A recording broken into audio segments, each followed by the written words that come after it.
I made Cursillo in February of '92. I'm married, have 4 children, 17 grandkids.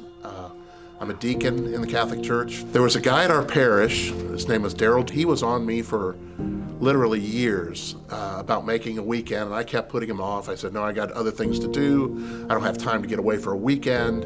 I was pretty good at going to church. I didn't think I needed it.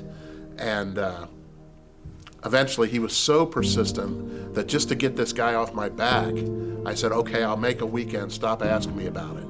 And what I got on the weekend, actually Saturday night, I met with a priest because I had heard the talks that day about giving this unconditional yes to the Lord. At the time I had 4 young kids. We had twins. I was halfway through my career as a band director, teacher. I thought, man, I cannot give up. There's too much going on.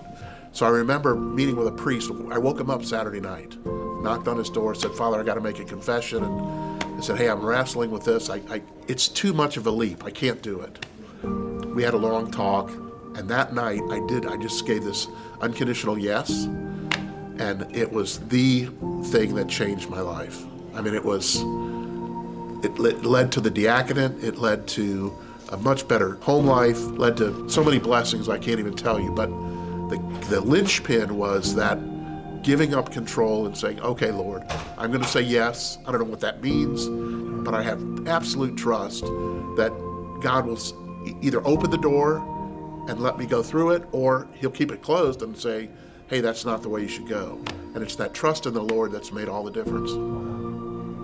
So I would just say there are gifts that God can give you through the Cursillo that are unknown to all of us. Even the teams that give they don't know what graces God's going to give, but there are graces. And whether they come immediately on the weekend or days or weeks later, years later, it's not a wasted effort. And if you don't have time to make a retreat, to get away, to pull yourself out of the world for a minute and be immersed in good Christian living, it's time. You really need to do it.